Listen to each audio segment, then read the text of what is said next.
Hi everyone, welcome to Football Page நாசமா போச்சு. இது வந்துட்டு ஒரு சீரீஸ் ஆஃப் வீடியோஸ். இதோட ஃபர்ஸ்ட் பார்ட் தான் இந்த வீடியோ. இந்த வீடியோல என்ன இருக்க போகுதுன்னா கௌதம் என்ன இருக்கும்? எக்ஸாக்ட்லி 8th முடிச்சவங்க 7th முடிச்சவங்கல இருந்து கடைசியில எல்லா 20th பொசிஷன்ல முடிச்சவங்க வரைக்கும் இல்ல இந்த 3 ப்ரோமோட்டட் டீம்ஸ் இந்த சீசனோட ப்ரிவியூ பத்தி பார்க்க போறோம். இந்த எல்லா டீம்ஸோட ப்ரிவியூ என்ன பண்ணிருக்காங்க, what to look forward to in this season, upcoming சீசன்ங்கறத பத்தி தான் பேச போறோம். வாங்க உள்ள போய் ஃபுல் வீடியோவையும் பார்க்கலாம்.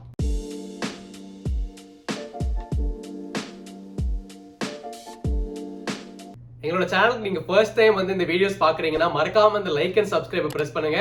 ஆல்சோ இந்த பிரீமியர் லீக் சீசன் ஆரம்பிக்கிறதுக்குள்ள நாங்க ஒரு 500 சப்ஸ்கிரைபர்ஸ் ரீச் பண்ணணும்னு விருப்பப்படுறோம். சோ எங்களோட கோலை ரீச் பண்ண ஹெல்ப் பண்ணுங்க. மறக்காம சப்ஸ்கிரைப் பட்டனை பிரஸ் பண்ணுங்க. அது சொல்லிட்டு இந்த வீடியோக்குள்ள போயிடலாம்.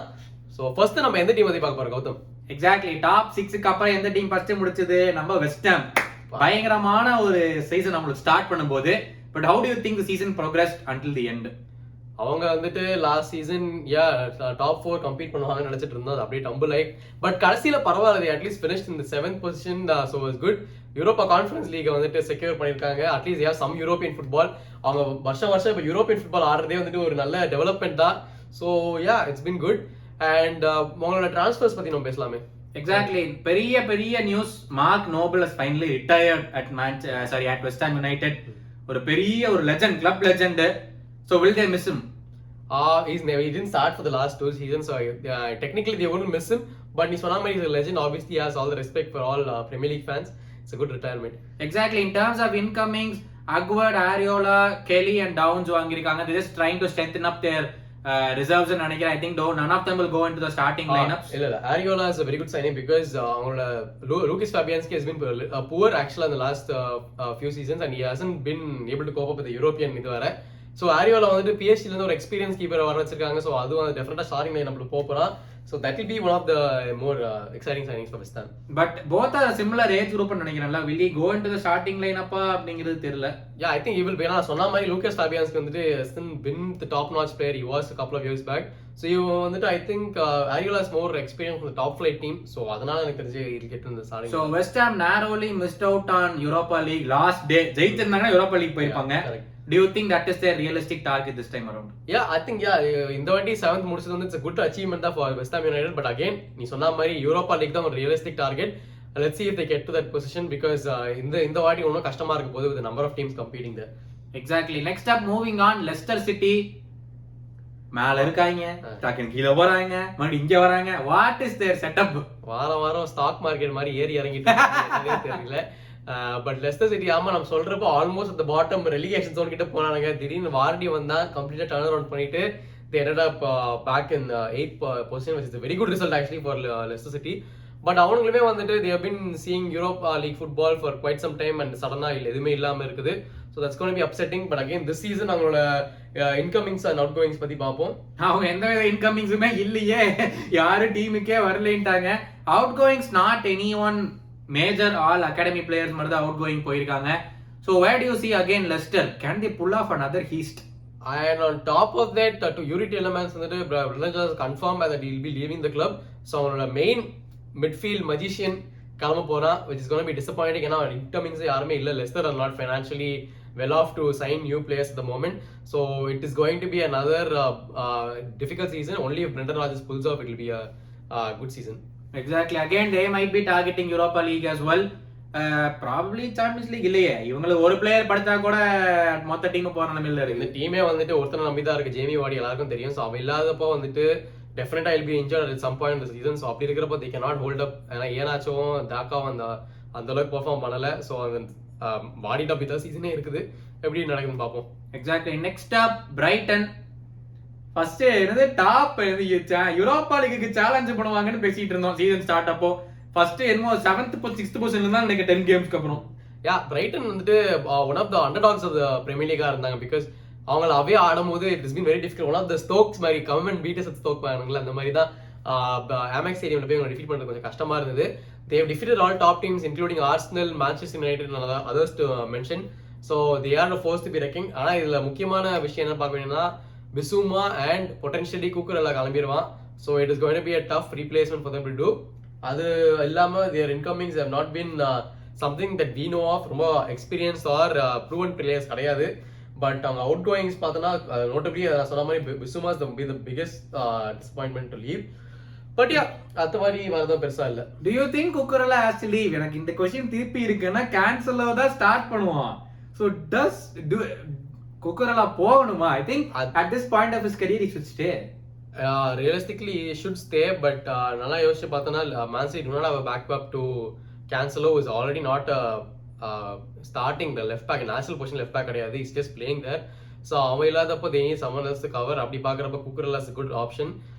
Knowing that this is a World Cup year, you would want to be in the World Cup squad. So வந்து Man City போது it could be நீ சொன்ன மாதிரி starting games அவ்வளவா இருக்காது. It could be a gamble for him.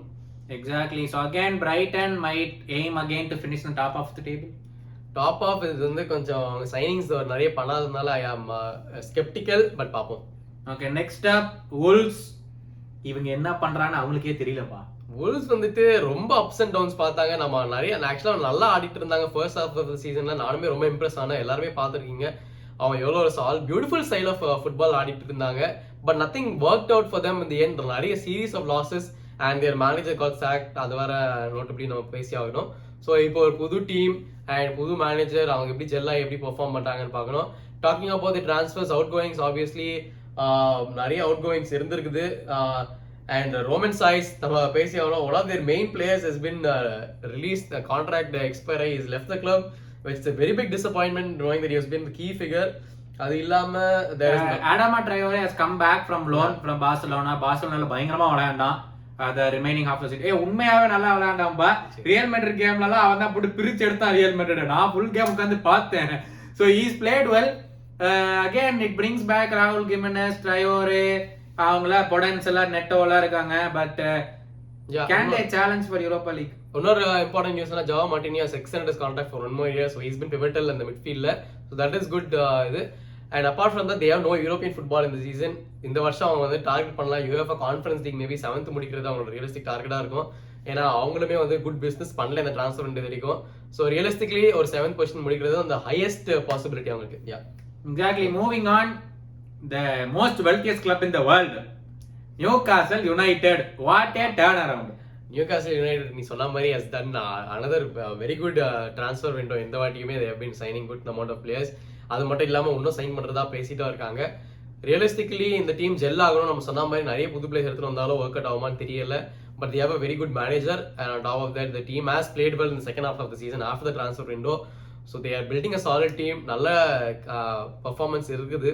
So அவங்களுமே European ஃபுட்பாலுக்கு challenge பண்ணலாம். If not maybe இந்த 8th or 9th position is. But அந்த இந்த அளவுக்கு அவங்க ஸ்பெண்ட் பண்ணியிருக்காங்கன்னா I would really like to see them play some European football. So let's talk about the transfer. அதுக்கப்புறம் what are their outgoings and incomings? Outgoings யாருமே பெருசா எதுவுமே கிடையாது. But incomings they made 3 absolutely brilliant signings. Nick Pope from Burnley, he could go directly into the lineup or he could be a backup. Matt Targett from Aston Villa, which is again and Sven Bartman from Lille. No chance. அதாவது சுபா சொல்ற மாதிரி அவங்களுக்கு 100 million கொடுத்தாலும் 100 million 4 player வாங்கிடுறாங்க. 4 பிளேயரும் super பிளேயரா இருக்காங்க. Correct. ஆமா, பிகாஸ் அவங்க எங்க எசென்ஷியலா ரீப்ளேஸ்மெண்ட்ஸ் தேவையோ ஸ்ட்ரென்தன் பண்றதுக்கு அந்த மாதிரி ஐடென்டிஃபை பண்ணி ப்ராப்பரா சைனிங்ஸ் பண்ணிருக்காங்க. So Newcastle are not one of those clubs where நீ காசுக்கு வந்தோடனே சும்மா எல்லாம் ரிட்டையர் ஆக போற பிளேயர்ஸ்க்கு 100 மில்லியன் கொடுத்து வாங்குறது அந்த மாதிரிலாம் இல்லாம sensibly they have been spending, which is what Man City have been doing in the last few seasons. காசு எடுத்தாலுமே சென்சிபிலியா ஸ்பெண்ட் பண்ணிட்டு இருக்காங்க. அதே தான் இவங்களும் பண்றாங்க, which could result in good output for them this season. Exactly. I think Newcastle has to get at least Europa League. At least Europa League is a big stretch, but because நான் சொன்ன மாதிரி all new players அந்த gel ஆகணும், chemistry build ஆகிறதுக்கு time ஆகும். So அதனால I would be happy if they finish Europa League. If not, Europa Conference League is a good start.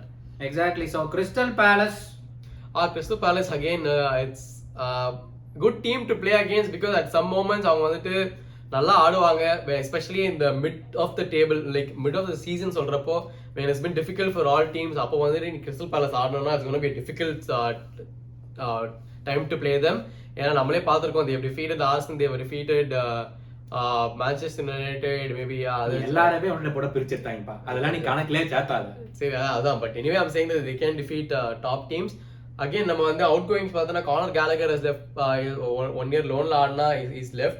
But incoming Cheik Doucouré is here, so that is a very good signing. Apart from that they haven't lost any big player, but at the same time அவங்க இன்கமிங்ஸும் ஒன்றும் நல்லா வந்திருக்கான்னு நான் யோசிக்கிறேன். But they have been always a good mid-table season and I expect them to finish mid-table again. This time Zaha, Benteke, Andre Ayew and Eze. Will that be a great lineup for attacking side? It is a good lineup, but like நீ சொன்ன மாதிரி Jordan Ayew at the end of his career, he's pretty old now. He's 34 or something, 33, 34. And Benteke is not a solid 10 plus goal scorer for them. For mid-table குமே 10 goal அடிக்கணும், அதுவுமே அவன் கிடையாது. So it's solely reliant on Zaha. So அதை வச்சுட்டு அவங்க mid-table தான் முடிக்க முடியும். அதனால தான் realistic expectation. Exactly. So let's see next up Brentford. They've lost Eriksen. What is their realistic chances of coming? Brentford have been a surprise. ஏன்னா அவங்க வந்துட்டு லாஸ்ட் சீசன் வந்துட்டு யங்கர் ஸ்குவாட்ல வந்து செகண்ட்ல இருந்தாங்க, average squad. So first was Arsenal obviously, second வந்து Brentford. அதை வச்சு அவங்க நல்லா தான் ஆடிட்டு இருந்தாங்க. அண்ட் நான் முன்னாடி பேசிட்டு இருந்த மாதிரி உன்னோட Ivan Toney could leave. Ivan Toney has been a target for Manchester United and Newcastle as well. So அவன் போயிட்டானா their main goal output would go. So it could be a gamble for them if he also leaves. Eriksen நீ சொன்ன மாதிரி கிளம்பிட்டா. But they again have a good manager, and last year being their first season in the Premier League, they performed very well, finishing almost in the bottom part of the mid-table. So that has been good results. So again, I see them doing the same this year. Exactly. They have a lot of incomings, but Perisa சொல்ற மாதிரி Aaron Hickey from Bologna is the only. That's a good thing. It's a good signing, and it's the only big name to come into Brentford. Hopefully, again, they want to stay in the Premier League. First of all, and நீ சொன்ன மாதிரி last season first in the comeback to the Premier League, and they did really, really well. Again, they would want to stay back in the Premier League, probably make it to the top of the table. That's the highest position that they might want to reach. ஆமா, எனக்கு தெரிஞ்ச அவங்க 11th முடிச்சாலே ஒரு பெரிய விஷயம் தான். But அவ்வளோ ரியலிஸ்டிக்கா நம்ம யோசிக்க முடியாது, பிகாஸ் அவங்களோட டார்கெட் வந்துட்டு just to stay, survive in the premier league and also finish as high as they can.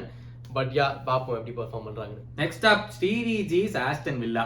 இல்ல நானே பெருமை பேச முடியாதுப்பா, நீயே ஏதாவது சொல்லி. 14th பொசிஷன்ல முடிச்சிட்டாங்க, which by no means a good result, having also secured Philip Coutinho and other players. Callum Chambers-லாம் வாங்குனாங்க. So yeah, I would have expected a better placement for him.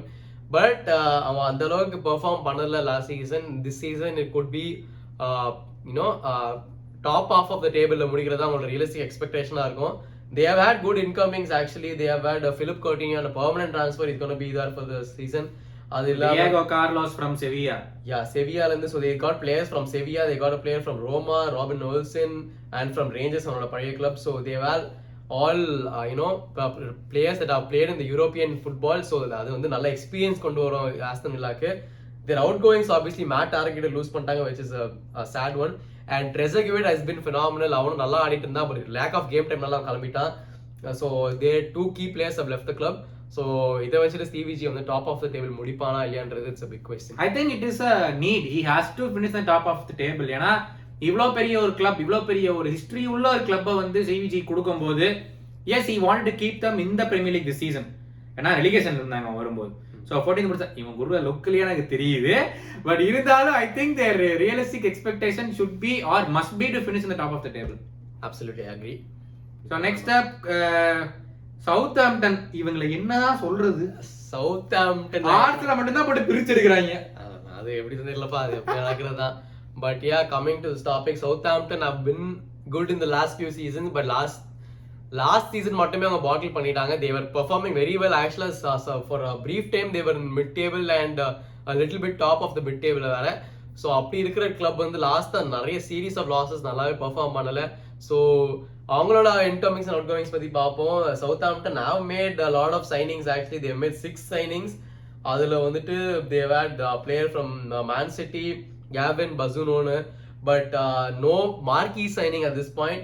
And outgoing Shane Long has been there. அவன் வந்து ரொம்ப நாளா லெஜெண்டா, cult legend வச்சுக்கலாம். அவன் அவ்வளவா ஆடுறதுல அப்பப்போ ஆடுவான், Ireland player, but he couldn't make his mark in the Premier League. So he has been released, contract முடிஞ்சிச்சு போல. He's been left out of the team. And Fraser Forster has been released from the club and he's joined the Spurs on a free transfer.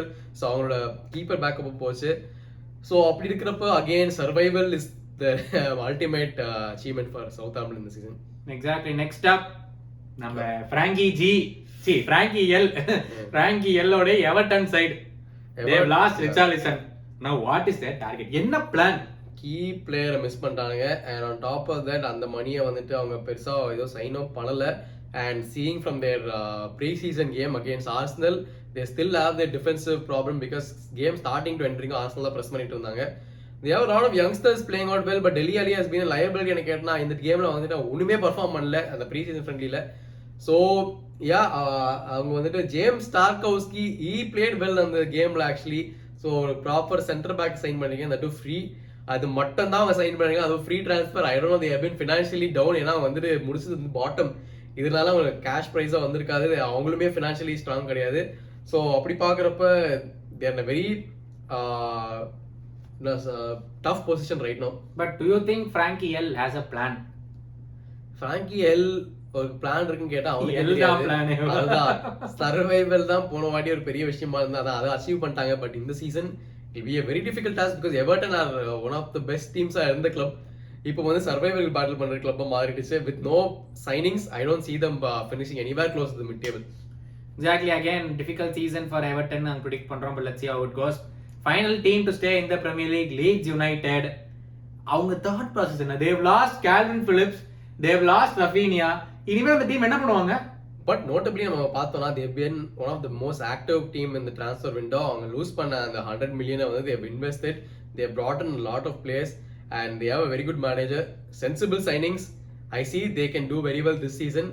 They've got two players from RB Salzburg, proven obviously Salzburg has been in the Europe, so the players are already experienced, and on top of that they have they have total of 6 signings. So அவங்க வந்து ஆக்சுவலா நான் பார்த்த 98 million they have spent in this transfer window. So whatever அவங்க வந்து என்ன lose பண்ணானுங்களோ Raphinha and Kalvin Phillips அவங்க இன்வெஸ்ட் பண்ணிருக்கானுங்க, அதை வந்துட்டு மற்ற கிளப்ஸ் மாதிரி இப்போ எவர்டன் மாதிரி ஸ்பெண்ட் பண்ணாம இருக்கிறதுக்கு if they have actually made enough signings. So நம்ம தெரியாம வந்துட்டு yeah they could have a good season as well. Exactly, the last team to stay in the Premier League, Leeds United, 2 star players miss பண்ணிருக்காங்க. they have gotten 6 more players. let's see அவங்கள யாராச்சும் ஒரு shining night டீம்ல இருந்து வெளியே வராங்களா அப்படிங்கறது wait பண்ணி பார்க்கலாம். again a new good manager ஜெஷி Marsh. so எப்படி போகுதுன்னு பார்க்கலாம். so we welcome 3 new teams to the Premier League. New டீம்னு சொல்ல முடியாது, ஒரு ரெகுலர் கல்பிட். அதுல Fulham back in the premier League again. ஒன்னு வெளிய போறாங்க, அடுத்தது உள்ள வந்துடுறாங்க, வெளிய வராங்க, உள்ள வந்துடுறாங்க. ஃபுல்லா ஒரு மாதிரியான ஒரு கல் டீம் தான். பிகாஸ் அவங்க வந்து சாம்பியன்ஷிப் போனா ஒன் ஆஃப் தி பெஸ்ட் டீம்ஸா பெர்ஃபார்ம் பண்ணாங்க. எத்தனை கோல் அடிச்சாங்க. மிட்ரோவிச் வந்து ஒரு பீஸ்ட் மாதிரி பெர்ஃபார்ம் பண்ணிருக்காங்க நினைக்கிறேன். மிட்ரோவிச் ஒரு பீஸ்ட். பட் பிரீமியர் லீக்ல வந்த உடனே அவன் அந்த மிட்ரோவிச் வேற இது வேறன்ற சுத்தமா அவனால செட் ஆக முடியல. So again Fulham have been there in the Premier League in and out for a long time. அவங்க என்னதா போனாலும் they come back again unlike other clubs. So Fulham or survival தான் biggest target இருக்க போகுது. And let's see if they can achieve it this season. Exactly, ஏன்னா we don't have much stats to discuss about them. அவங்க team எப்படி போகுதுங்க wait பண்ணி பார்க்கலாம். next up is Bournemouth back in the Premier League after 4-5 years. ஐயோ என்னால மறக்க முடியாதுப்பா Bournemouth அந்த 4-4 கேம். Yeah, Bournemouth ஒரு again it's a young team. They had Jack Wilshere sometime வளர்றதுக்கு, ஸோ அதனால தான் எனக்கு அவ்வளோவா தெரியும். But apart from that they have been in the Premier League quite some time back.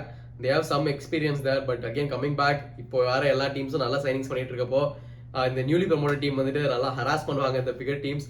So அவங்க அதை சர்வை பண்ண முடியுமா? That's the biggest question. Exactly, the last team to come in, Nottingham Forest, after so long they are back in the Premier League. Wow. They have a rich and long history as well. Do you think they can stay up? Yeah, in the Premier League புதுசா follow பண்றவங்களுக்கு வந்து Nottingham Forest has been one of the best historical clubs. They have won the Premier League and I think they've also won the Champions League நினைக்கிறேன் at some point. Yes. So yeah, Nottingham Forest with so much of histories, பெரிய fan base இருக்கு உங்களுக்கு. They coming back to the Premier League, so they would love to see their team survive. அது நாளைக்கு தான் பாப்போம். அதுதான் biggest achievement அவங்களுக்கு. Exactly, புது 3 new teams. அந்த டீம்ஸ் பத்தின பிளேயர்ஸ் பத்தி உங்களுக்கு ஏதாச்சும் தெரிஞ்சிருந்துச்சு, இவன் ஒரு ஷைனிங் லைட்டா இருப்பான் அப்படின்னு கரெக்டா ப்ரெடிக்ட் பண்ணீங்கன்னா கமெண்ட்ஸ்ல போடுங்க. உங்க கமெண்ட்ஸ் ஸ்டோர் பண்ணி வச்சுட்டு கடைசியில் நீங்க கரெக்டா ப்ரெடிக்ட் பண்றீங்களா அப்படிங்கறத பார்க்கலாம். But that is all the time we have for right now. சுபாஷ் சொன்ன மாதிரி இது ஒரு series of preview episodes and this is episode 1. So மறக்காம இதையும் பார்த்துட்டு episode 2ல வர டாப் 6 சைஸ் பத்தி பேசியிருப்போம். So அதையும் மறக்காம ஃபாலோ பண்ணுங்க. அண்ட் கிளம்புறதுக்கு முன்னாடி ஒரு சப்ஸ்கிரைபையும் அமுத்திட்டு போயிருங்க. ஆமா, மறக்காம லைக் பண்ணுங்க. நீங்க லைக் பண்ணாதான் எங்களோட வீடியோஸ் நிறைய பேருக்கு ரீச் ஆகும். நீங்க லைக் பண்ணலன்னா உங்க டீம் வந்து யூரோப்பா லீக்ல கான்ஃபரன்ஸ் லீக்ல தான் ஆடுவாங்க. So மறக்காம லைக் பட்டனை பிரஸ் பண்ணிருங்க and subscribe பண்ணுங்க and thank you for your time. This is Subhash signing off. This is Gautam. Take care.